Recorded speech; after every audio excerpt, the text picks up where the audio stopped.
Most wellness entrepreneurs will create content for about 7 to 10 days before they stop. And it's not because they ran out of ideas, and it's not because the algorithm crushed them somehow, but because nobody has ever actually taught them the difference between a spark and an actual system. And there's a difference there. It is the one thing separating the women who build sustainable brands from the ones who actually keep relaunching their Instagram every 90 days. Today, I'm going to give you three things that keep your content sparklit, and one of them is going to make you uncomfortable. So grab your cup of whatever's keeping you grounded and let's dive in. Welcome to Heart Led CEO, the podcast for women wellness entrepreneurs who are ready to build, scale, and automate their businesses without sacrificing their soul, sanity, or authenticity. I'm Anacani Walters, a nurse turned entrepreneur, military spouse, first time mama in my 40s, and a recovering burnout survivor who's making it a mission to help heart led women just like you create thriving businesses that really feel good, do good, and give you the freedom that we all deserve. Because here's the thing, you don't have to hustle harder to succeed. You don't have to drown in tech overwhelm or try to do everything alone. And I'm here to give you the strategies, automation tools, and mindset shifts that will help you step fully into that leader, CEO, and impact maker that you are meant to be. If you're ready to grow your business in a way that aligns with your values and your life, you are in the right place. Let's get into today's episode. Hello, my beautiful friend. I'm so excited to be here with you today, and I'm recording this on such a high note from this week. We are wrapping up officially our 14-day Embrace the Sparks Bingo Challenge that was ran as a free thing inside of our free community. And holy seaweeds, you guys, the transformation that I saw just within my own content has been freaking amazing. If you don't remember, I'm doing a behind the scenes series where I'm actually using my own frameworks to essentially rebuild both of my service based businesses. They are the two businesses that predate Empower Her Wave, and they are really the reasons why Empower Her Wave even existed. And so, as we are transitioning back into the United States and I'm trying to figure out all the legal stuff, I decided that I would use this time to showcase how my systems really work by using them on my other two businesses that have been pretty much dead from a social media standpoint. I have not really been posting on either of the social platforms for either of the other two businesses. And the transformation so far has been freaking fantastic. I've been loving getting DMs from people, from seeing other people who I've been trying to get to just post, check in with me privately, letting me know so that I can cheer them on because they're highly introverted and they won't post inside the community, but I'm happy to support them however I can. And it lit me up. It makes me really excited because the part that I actually want to talk about, and I say this with 1000% so much love, that the spark is actually real. It's something that can completely be sacred. And I'm never going to discount somebody who has that. When you feel that creative fire, when like there's ideas that are flowing and you feel excited and your fingers are, possibly flying across your keyboard if you're a typer or you're a voicer and you're voicing your memos or you're voicing your transcript or you're just doing it on the fly, you're not using a teleprompter or you are like in yoga, we call that tapas. It's that inner fire, that discipline. And it's this heat that continues to burn and is really resistant to a lot of the things that sometimes burn us out. And it's 1000% felt internally. But that spark alone is not what actually builds your business. And I know that because I've been the woman whose spark has burnt out more times than I can count on both of my hands. I mean, think about just even this last one. I was doing incredibly well. I was posting across all three of my businesses simultaneously, running all three of them, teaching yoga to adults, teaching yoga to kids and babies and postpartum moms, teaching stand up paddleboard, and still doing all the other things, learning about AI, teaching AI, doing lunch and learn workshops. And then that PCS move got me. It burnt me out. I saw it the same after I had my son. I had a traumatic birthing experience. I was having severe postpartum anxiety, borderline postpartum depression. And it's just like that every single time I would get lit up, I'd start posting and I'm feeling all aligned. And then about a week to 2 weeks, I'd be sitting on that couch staring at my phone thinking, what am I gonna even do? I feel like I've already ran out of ideas and it's only been 10 days. And then I would feel guilty, and then I would spiral, and then I would disappear because I would feel the stress, or I'd feel like, gosh, it's not even worth it. Nobody's even paid attention. And it's that hamster wheel that we've been talking about, because there's a point that you have to have that consistency and that bigger why, which is something that I missed. A lot of the times that I was creating content, I was so in my head about all these things that I was learning from these coaches that I was buying courses from, or watching YouTube videos on, or joining their challenges. And it would be up to a certain point, and then I would drop off and wonder what was wrong with me. And it really was like, there has to be a better way, because I can't keep doing this. I need something that no matter what happens, because I know more than anybody that life is super unpredictable. I knew there was a better way. I just didn't know how. And when I started to really think about it, to learn about other ways why this was happening, how come this is something that too many of us are having to go through, it was really this like aha moment of like, okay, I get why it's not working for me. And as I started to come up with a system that really was working for me, I needed to make sure that I could break it down and understand my own framework so that it could be repeatable across any niche, any business type, whether it was service based or online, that kept us from having to go down this rabbit hole, that was sustainable, that actually made us feel good and didn't have us in some type of an anxiety driven frenzy. So, today I'm going to give you three things to change this hamster wheel that you might be feeling yourself when it comes to creating content, because it is the number one complaint or roadblock.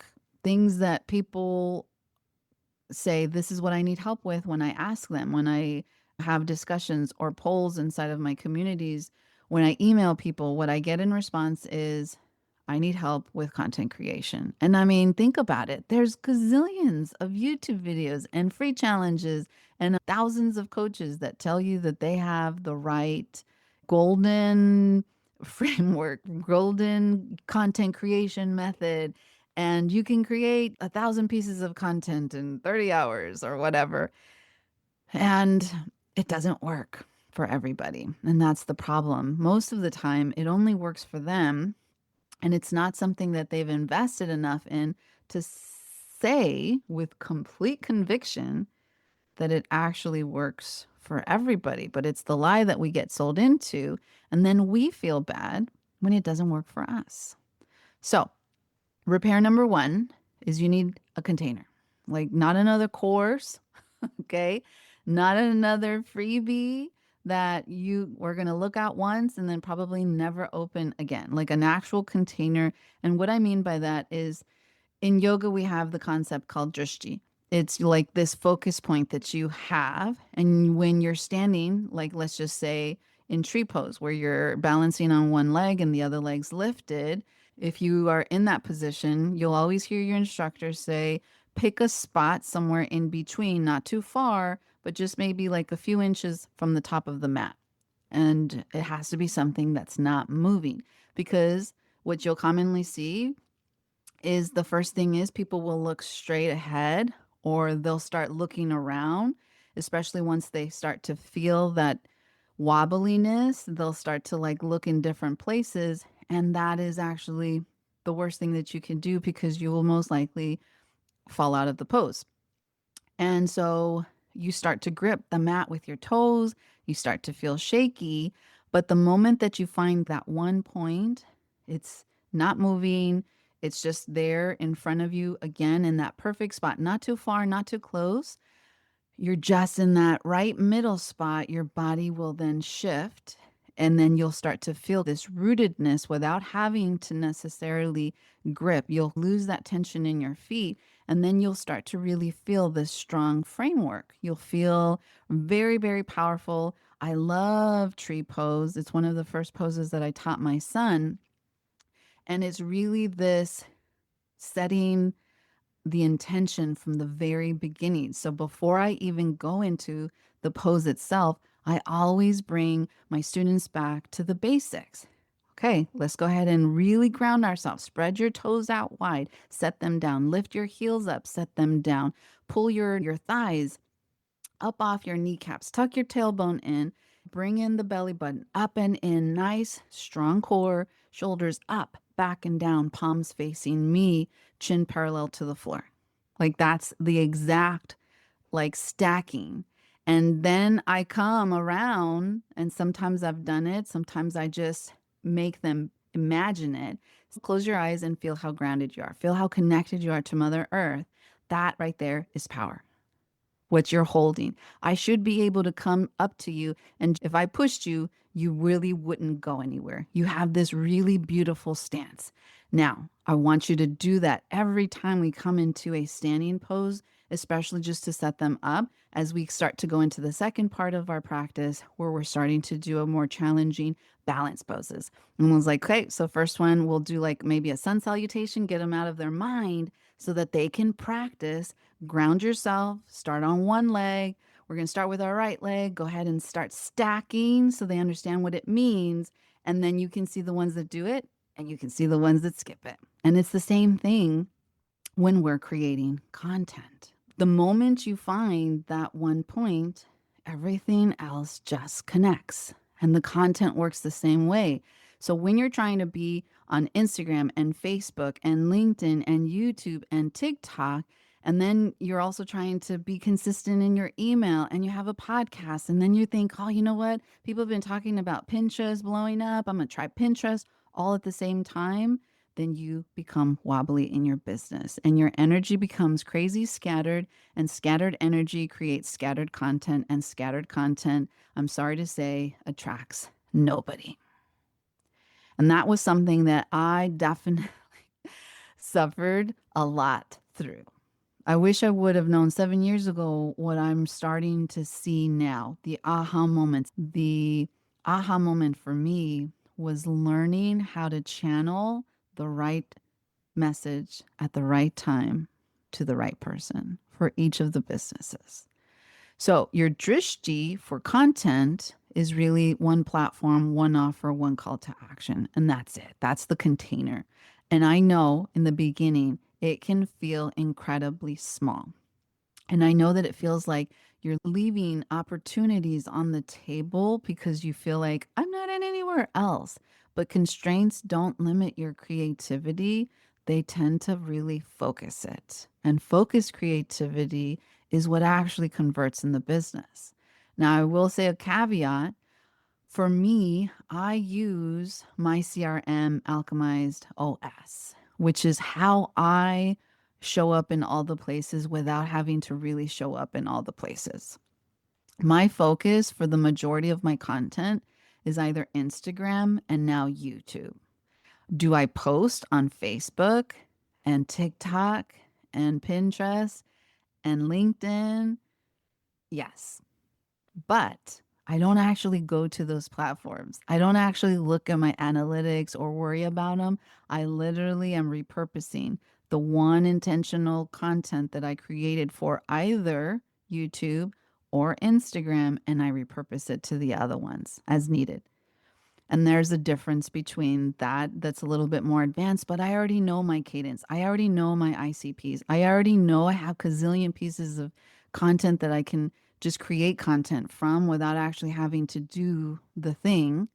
And so you may get to a point where that becomes something, but if you're just starting, you have to start with that one platform. Now, repair number 2, create from one idea and not 12. Okay. And that is really the heart of everything that I've created from the Alchemized Content Method, which is relaunching as the 3.0 upgraded version. And it is the main principle within that framework, that course, that app that works as this full ecosystem.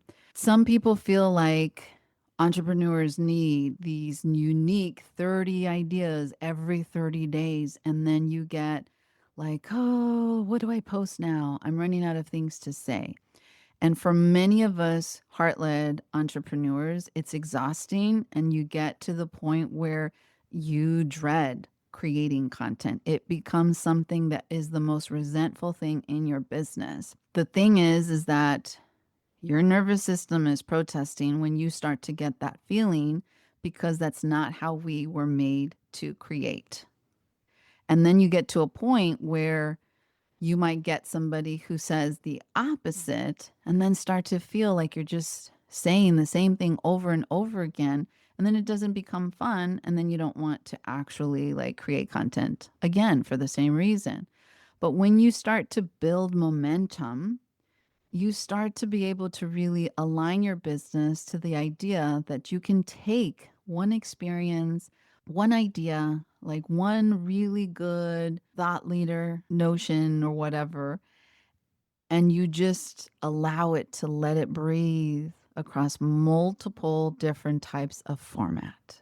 So, for instance, if you're a talker and you really like podcasting, well, you can put all your effort in creating a really good podcast episode, and then that podcast episode becomes a carousel.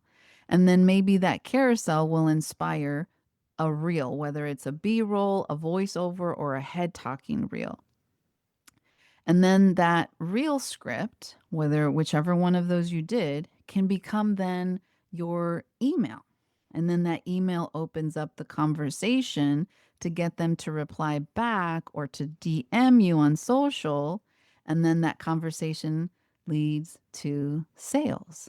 Conversations lead to sales. One of the biggest things that my coach used to drill in me. And then I started to hear it across multiple coaches that I was hiring. So then I really was like, I really hate having to talk to people because I feel kind of weird about it, especially when they're strangers.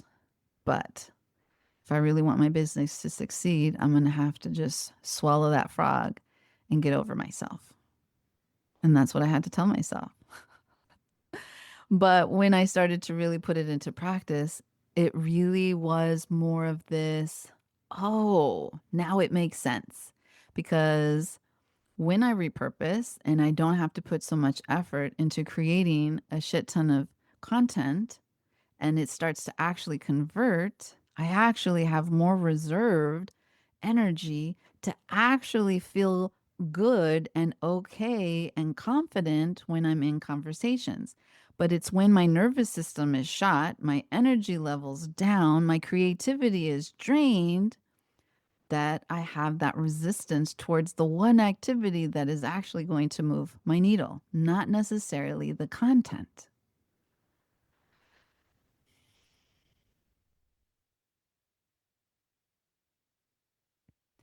I'm a methodical person.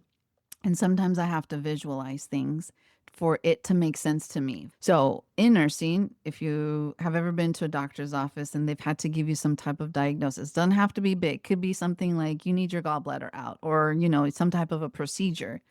Have you ever noticed that the best patient education always gets repeated, the same information, but three different ways? So the doctor will come in. He'll just look at you and say, this is your diagnosis. They'll have their chart or computer up and he'll tell you all the things that you needed to know. This is what you have. This is what you need. This is why. This is some of the things that could happen. These are the things that could happen if you don't do it. These are some of the things that could happen if something goes wrong.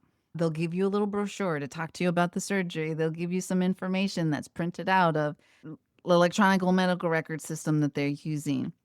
We were old school. We didn't have electronic medical records. We had regular paper charts when I was nursing. And we used to have these little cool paper colorful pamphlets that we used to give out. They used to give them out. Some of them you could tell people would read while the doctors were talking to try to keep up. And sometimes the doctors would have like these full like pictures and they would kind of guide. I had one doctor who would take the back of their chart and then start doodling. This is what your gallbladder looks like. We're going to make 3 incisions. Like he would try to visualize and picture it. Okay. And then he would leave or she would leave. And I would go back into the office and do the same exact thing. I would repeat the same exact information, but I would make sure that we would open up their pamphlet or I would point out this is where this information is. And the information never changed, but the delivery did. And so we know that there's people that learn differently. We know that some people learn by listening, some patients learn by reading, and some patients learn by watching. And we don't know who's going to be who, which is why we always have to do it that way. Now, your content has to do the same thing.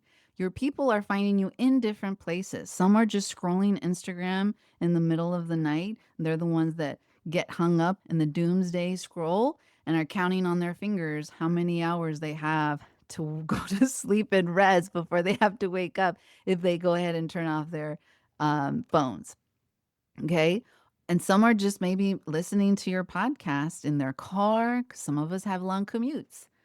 Some are catching your emails between client sessions. And so it's this idea of one idea, multiple containers. And that is how you can create consistently without burning yourself to the ground. It doesn't have to be back to back, all in the same week, all in the same day. Everything has to come out because you don't know who's doing what. And we get really hung up in our brain like, oh, but I just sent out the email. They're going to be like so irritated that I'm talking about the same thing. You have no idea. You're assuming that they read your email, or you're assuming that they understood, and maybe listening to you explain it is going to be the aha moment for them. They don't actually learn really well by reading, but they do when they hear you explain it. So don't discount that out.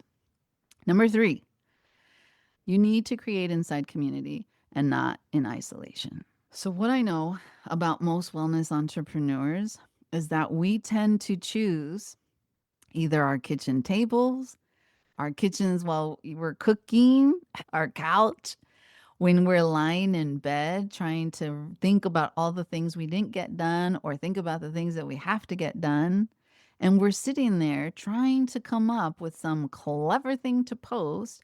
But the more important thing that you need to focus on is that all of those situations, we're doing it alone, sometimes in the dark.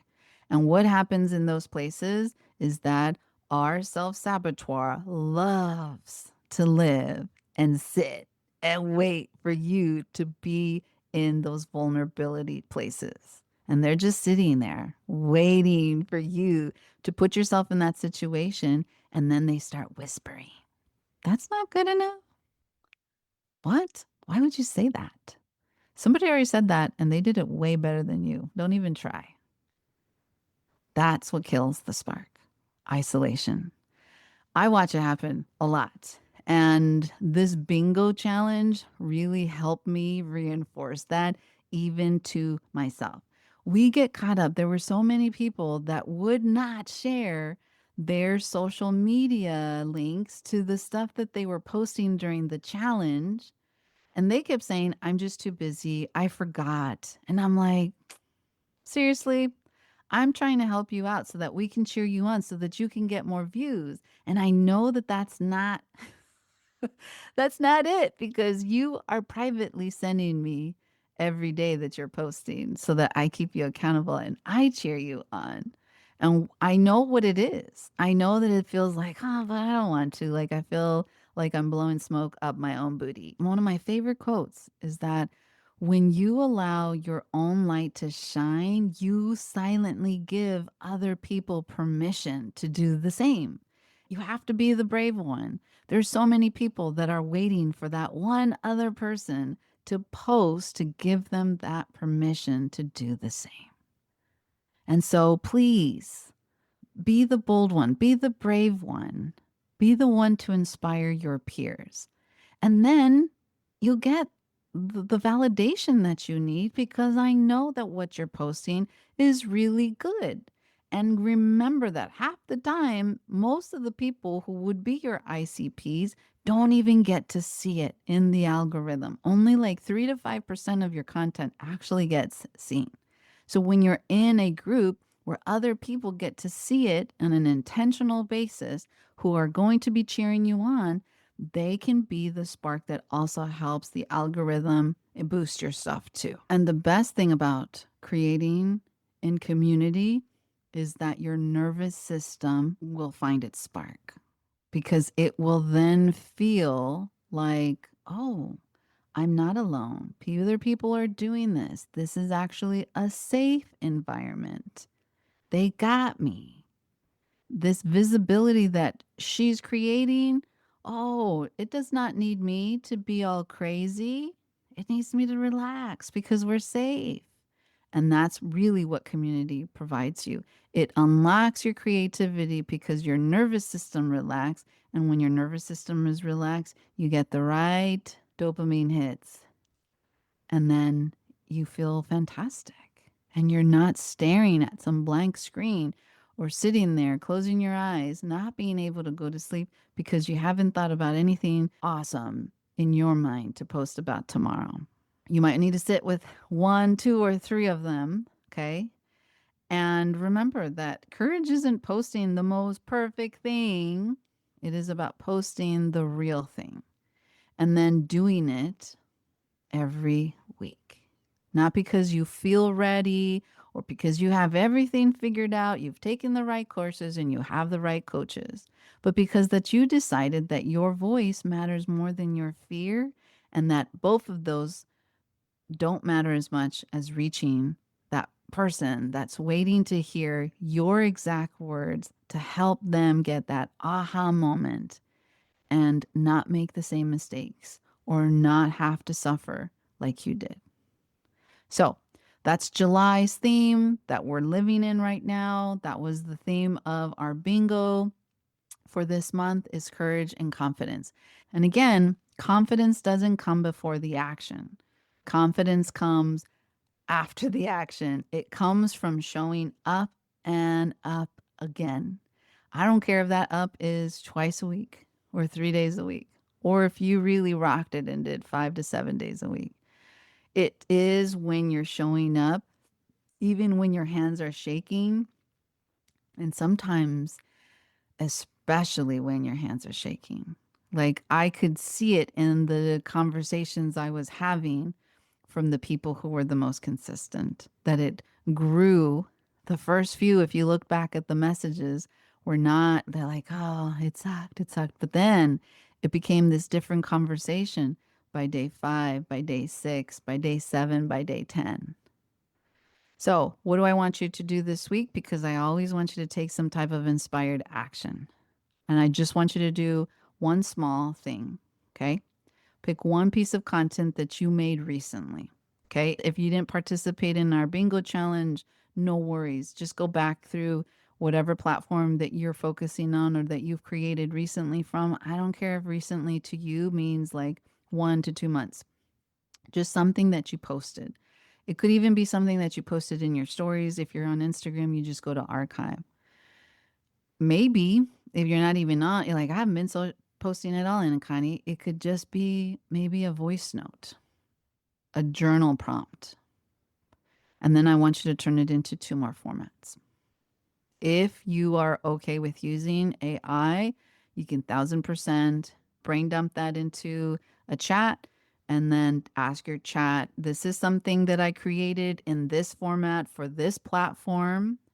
And then you give it to them, whether it's a transcript or a copy and paste of the caption, give them a summary, a brain dump, voice it into there, explaining exactly what it is. Maybe you screenshot if it's a carousel or you screenshot the picture that you shared and then ask it, please turn this into 2 different formats aside from what I've already created. So if you created a reel, I need it in 2 other formats like a story, a carousel, an email, or a podcast. If you had just a caption, you can turn that caption into a story series or a poll or a reel. If you just did a reel, you can pull the script and make it into that carousel and an email. If you did a voice note or you journal, you can transcribe it and turn it into a podcast talking point. You don't need new ideas. I guarantee you, you are sitting on massive gold. Nobody's shown you where to look. You need new containers for the ideas you actually already have, though, and that is the spark staying lit. And so I've been building something behind the scenes. It's almost ready. All the women inside my free Facebook group, the Empower Her Biz Collective, are going to be the first to hear about it, along with the people on my email list. They're going to be the first ones to get the opportunity to get their hands on it at a price that they will never see again. So if you're not in the group yet, I definitely recommend that you come find us, even if it's just to try the bingo content challenge. I'll put the links in the show notes. And the last thing that I will leave you with is a spark is crazy beautiful and inspiring and so amazing. A system is super, super powerful, but a spark inside a system, that is what changes everything. And that is truly what I want for you. And that's the whole purpose of this episode, because you do not need to post more or to be louder. You just need a container that holds your fire so that it doesn't burn you up. And I want to help you build it that way. So, as always, continue to be you, continue to be beautiful, and continue leading from your heart. I will catch you in the next episode. All right, beautiful. That's a wrap on today's episode. But before you go, let's talk about something really important. You are not just another entrepreneur trying to figure things out alone. You are a wave leader, someone whose work is meant to create real impact, touch the lives of others, and make this world better. And I want you to know you don't have to do it alone. If today's conversation resonated with you, I'd love to keep this energy going inside of my free Facebook community, Empower Her Biz Collective. It's where we take these conversations deeper with live trainings, tech walkthroughs, and real heart-centered support from other women wellness entrepreneurs who really get it. So if you're ready for community, clarity, and support as you build your own business with heart and ease, I'd invite you to come and join us. You'll find the link in the show notes. And hey, if you loved today's episode, make sure to subscribe, leave a review if you feel inclined, and share this with a fellow heart-led women entrepreneur so that we can build this movement together. Until next time, keep leading with heart.